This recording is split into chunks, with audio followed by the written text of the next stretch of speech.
Friends, life of সদীপে চ্যানেলে তোমাদেরকে আরও একবার স্বাগত। আশা করি তোমরা সকলেই ভালো আছো আর আমরাও ভালো আছি। তো এই মুহূর্তে আমরা একটি গিফটের দোকানে গিফট খোঁজাখুঁজি করছি। এর একটা নির্দিষ্ট কারণ আছে। সেই কারণটা হচ্ছে যে শুভদের ইনস্টিটিউটে আর কি একটা ক্রিসমাস পার্টি ওর বস অ্যারেঞ্জ করেছে, যেটা প্রত্যেক বছরই করে। তো যথারীতি এবছরও তার কোনো ব্যতিক্রম হয়নি। এবছরও সেরকমই একটি ক্রিসমাস পার্টি আয়োজন করা হয়েছে এবং এই ক্রিসমাস পার্টির একটা রুলস হচ্ছে যে প্রত্যেকে একটা করে গিফট কেনে। একটা মানে সারপ্রাইজ গিফট, যেটা বলে না সান্তা একটা সারপ্রাইজ গিফট দিচ্ছে, এরকমই প্রত্যেকের জন্য মানে নির্দিষ্ট একটা নাম থাকবে। একটা চিরকুটে মানে ছোট ছোট চিরকুটে করে সবার নাম লিখে একটা বোলের মধ্যে রাখা থাকে। সেখান থেকে প্রত্যেকে একটা করে চিরকুট তোলে, যার নাম আসে তার নামে একটা গিফট কেনা হয় এবং সেই গিফটটা ওরা ওই সেই দিন আর কি, যেদিন পার্টিটা হবে সেই দিন ওই গাছের নিচে আর কি আগের দিন লুকিয়ে রেখে আসবে এবং সেই দিন মানে যেদিন পার্টিটা হচ্ছে সেদিন সেই গিফটগুলো দেয়া হবে। তো এরকমই একটা খেলা ওদের ল্যাবে হয়, খুব জনপ্রিয় এই খেলাটা ওদের ল্যাবে। তো সেই কারণে আমরা এখানে গিফটের জন্য মানে গিফট কেনার জন্য চলে এসেছি। তো এখানে দেখতে পাচ্ছ ছোটো ছোটো খুব সুন্দর মানে ছোটো বড় খুব সুন্দর সুন্দর গিফট। আর এইগুলো না ওই যে গাছটা আছে যে ক্রিসমাস ট্রি, সেই ক্রিসমাস ট্রিতে লাগানোর জন্য। তো খুবই সুন্দর লাগছিল, ছোট বড় বিভিন্ন ধরনের আর কি গিফট এখানে রাখা আছে। তো আমরা ভাবছিলাম কি গিফট কেনা যেতে পারে। তো শুভ বললো যেহেতু এখন ক্রিসমাস পার্টি হচ্ছে, তো ক্রিসমাস পার্টির জন্য এরকম কিছু গিফট কেনা যেটা ক্রিসমাসের জন্য। তো এখানে এসে কিন্তু খুবই সুন্দর লাগছিল, মানে মাগগুলো এখানে এত সুন্দর করে সব কিছুই না ক্রিসমাসের মতো করে সাজিয়েছে। তাই যে সুন্দর সুন্দর যে কফি মাগগুলো সেগুলোকে ক্রিসমাসের মতো করেছে। তারপরে কিছু ডল দেখলাম, সেগুলো ক্রিসমাসের মতো করে করেছে। ও আর এরা আর একটা জিনিস খুব পছন্দ করে, সেটা হচ্ছে ওই ক্যান্ডেল দানিগুলো। তো বিভিন্ন ভ্যারাইটিস ক্যান্ডেল দানিও কিন্তু পাওয়া যায়, কারণ এই ক্রিসমাসে এরা প্রচুর ক্যান্ডেল জ্বালায় এবং ক্যান্ডেল টেবিলে রেখে আর কি candle light dinner, candle light lunch, যে কোনো জিনিস এরা কিন্তু খুব পছন্দ করে। সেই কারণে এটাও কিন্তু এখানে খুব বিক্রি হচ্ছিল। আমাদের মোটামুটি জিনিসগুলো দেখতে ভালোই লাগছিল, কি কিনবো না বুঝতে পারছিলাম না। তো শুভ অনেক কটা জিনিস চুজ করেছিল এবং যথারীতি আমাদের কেনা হয়ে গেছে এবং সেটা শুভ আগের দিন ওর ল্যাবে রেখেও এসেছে এবং পরের দিন সকালবেলা সকাল যেহেতু পার্টিটা শুরু হয়ে যায় আর ল্যাবে ওই গিফটগুলো দেওয়া নেওয়া শুরু হয়, সেই কারণে শুভ সকালবেলা ঘুম থেকে উঠে ল্যাবে চলে গিয়েছিল এবং সেখানে গিফট দেওয়া নেওয়া হয়েছে, কিছু খাওয়া দাওয়া হয়েছে, মানে স্ন্যাক্স না মানে টিফিন, সকালবেলা যে জলখাবার ব্রেকফাস্ট সেই সমস্ত কিছু হয়েছে। তারপরে 12টার সময় ওরা চলে এসেছিলো রেস্টুরেন্টে। ওরা যখন রেস্টুরেন্টে এসেছিলো তখন আমাকে শুভ ফোন করেছিল যে আমরা রেস্টুরেন্টে আসছি, তুমিও বেরিয়ে যাও বাড়ি থেকে। তো আমি তখনই বেরিয়েছিলাম এবং যথারীতি শুভ এখানে আমার জন্য ওয়েট করছিল। আর আমি আসার পরে আরও দুজন যারা ছিলেন তাদেরও ওয়াইফরা আসবে এবং আমরা সবাই একসাথে আর কি এই মানে রেস্টুরেন্টের ভিতরে ঢুকবো। তো যথারীতি আমরা রেস্টুরেন্টের ভিতরে চলে এসেছি এবং বসেও পড়েছি। দুর্ভাগ্যবশত বা সৌভাগ্য আমি জানি না কিছুই, কিন্তু পাশেই বসেছিলেন হচ্ছে শুভর বস। এই কারণে আমি একটু চাপে ছিলাম যে অ্যাকচুয়ালি কী হয়, সব ধরনের খাবার তো আমি খেতে পারি না আর ওনারা তো সব কিছুই খেতে পারেন কারণ এখানকার ইউরোপিয়ান। তো আমার একটা টেনশন ছিল এটাই। আচ্ছা থেকে আমি যেহেতু ভিডিও করছিলাম সেটাও আমার একটা চাপ লাগছে, তবে মানে বস খুবই ভালো। তো এখানে সবার প্রথমে আমাকে দিয়েই স্টার্ট করেছে, সেটা হচ্ছে অরেঞ্জ জুস। আমাকে জিজ্ঞাসা করলো তুমি কি খাবে, তো আমি বললাম আমি পিওর একটা মানে অরেঞ্জ জুস খেতে চাই।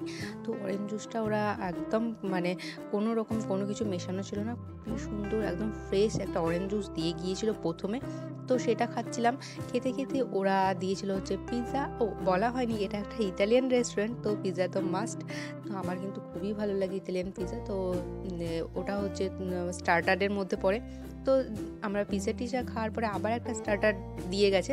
এখানে আমি নিয়েছিলাম জাস্ট একটা চিজ বল আর একটা প্রনের কিছু মানে চপ টাইপের বলা যেতে পারে, আমরা আমাদের ভাষায় বলবো, কিন্তু ওরা ওটাকেই বলবে প্রন বল এরকম কিছু। আর শুভ কিছু স্যালাড ট্যালাড দিয়ে জিনিস নিয়েছিল। আমার একটা জিনিস খুব টেনশন লাগছিল, কারণ এখানে তো মানুষ প্রচুর স্যালাড খায় মানে কাঁচা সবজি।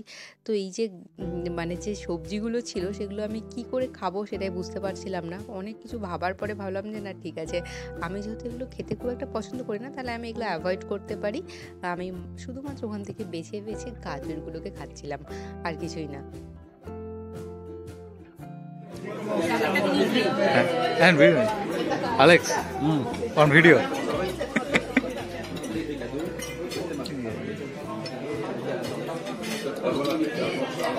En plus, c'est quelque chose. C'est de la bière. Le crêpe belge, on va dire. Il est pas ouf. En tout cas, Guillaume, là, Guillaume. Starter complete হওয়ার পরেই চলে এসেছিলো মেন কোর্সে আমরা অর্ডার করেছিলাম হচ্ছে ফিশ আইটেম। তো ফিশের মধ্যে ফিশ, আলু এবং পালং শাক আর তার সাথে ক্রিম ছিল। প্রত্যেকটা জিনিসই জাস্ট বয়েল, এছাড়া আর কিছুই করেনি। কোনো রকম স্পাইসেস তো দেয়নি, সল্টটা পর্যন্ত দেয়নি। তো আমরা পরে সল্ট চেয়েছিলাম, তারপরে খাওয়ার চেষ্টা করেছি। আমি অর্ধেক খাওয়ার পর আর খেতে পারিনি। শুভ মোটামুটি খেয়েছিল পুরোটাই। তবে মেন কোর্সটা না একদমই ভালো ছিল না। আর একটু যদি ভালো হতো, জাস্ট একটু সল্টটা যদি ভালো ঠিকঠাক করে দিত, মাছটা যখন বয়েল করছিল তখন, তাহলে হয়তো ভালো লাগতো, বা আলুটার মধ্যে একটু সল্ট দিলে। যাই হোক না কেন, মেন কোর্সটা খুব খারাপ গেছে। আর এইদিকে তারপরে চলে এসেছিলো মিষ্টির আইটেম, ডেজার্ট। তো সেখানে আমরা আইসক্রিম অর্ডার করেছিলাম এবং এগুলো সত্যি খুব ভালো ছিল, এগুলো ভালো লেগেছিলো। আর এই সমস্ত যে খাবারগুলো, এগুলো না ঠিক হয়ে গিয়েছিল 1 মাস আগে। তো 1 মাস আগে এই ওদের যে ল্যাবে সকলকে আর কি এই মেনুগুলো পাঠানো হয় এবং কে কী খাবে সেটা সিলেক্ট করতে বলা হয়। তো 1 মাস আগেই আমরা সিলেক্ট করে রেখেছিলাম এগুলো। আজকে সেগুলো দেওয়া হলো। এখানে কোনো রকম মেনু কার্ড দিয়ে কে কী খাবে সেটা ঠিক করা হয় না, আগে থেকে ঠিক করে, এবং এই যে রেস্টুরেন্টটা সেটাও বুক করে রাখা থাকে। আমরা জাস্ট যথারীতি যে নির্দিষ্ট দিন সেই দিনে আসি এবং খাই দাই এনজয় করি। তারপরে তো আমাদের রেস্টুরেন্টে এনজয় করা হয়ে যাওয়ার পরে আমরা আবার এসেছি হচ্ছে ক্রিসমাস মার্কেটে। এখানেও সকলেই এনজয় করছিল, আর এখানেও আবার খাওয়া দাওয়া শুরু হয়েছিল। একে তো আমরা রেস্টুরেন্টে খেয়েছি, খাওয়ার পরেই এখানে এসেছি, এবং এখানে এসেও সকলে আবার খাওয়া শুরু করেছে। এদের এখানে না একটা খুব প্রচলিত ড্রিঙ্কস আছে, সেটা হচ্ছে হোয়াট ওয়াইন। ওই ওয়াইনটাকে গরম করে তার মধ্যে এলাচ, দারচিনি সমস্ত কিছু দিয়ে, তারপরে কমলা লেবু সমস্ত কিছু দিয়ে ওটাকে গরম করা হয় এবং তারপরে ওটা খাওয়া হয়। তো এটা এখানে খুব প্রচলিত একটা ফেমাস ড্রিঙ্কস। তো সবাই ওখানে হোয়াইট ওয়াইন খাওয়ার পরে আমরা চলে এসেছিলাম হচ্ছে এখানে খেলাধুলা বাবলে এখানে। তো এই বাবলিংটা আমার দেখতে ভালো লাগে, তবে খেলতে আমার খুব একটা ভালো লাগে না, তাই আমি এখানে খেলিনি। আমি জাস্ট বসে বসে দেখছিলাম ওদের খেলাগুলোকে এবং ওদের খেলাগুলোকে এনজয় করছিলাম। তো এখানে সবাই এসে খেলার সাথে সাথে আবার খাওয়া দাওয়া শুরু করেছিল।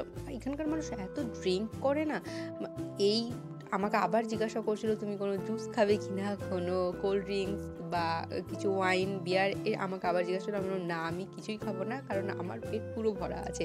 তো ওরা রেস্টুরেন্টে খাওয়ার পরে মার্কেটে গিয়ে খেলো, আবার এখানে এসে আবার স্টার্ট খাওয়া, ড্রিঙ্ক করতে করতে খেলাধুলা করছে, খেলাধুলাটাকে এনজয় করছিল। আর আমারও ভালো লাগছিল, আমি না খেললেও আমি বসে বসে এনজয় করছিলাম, আর বাদ বাকি সকলে খেলতে খেলতে এনজয় করছিল দিনটাকে। তো এইভাবে আমরা দিনটাকে খুব সুন্দরভাবে এনজয় করছিলাম, খুবই ভালো লাগে। আর এই দিনটা যেহেতু সবাই একসাথে হই, গল্প করি, মজা করি, তো খুব ভালো যায় এই দিনটা।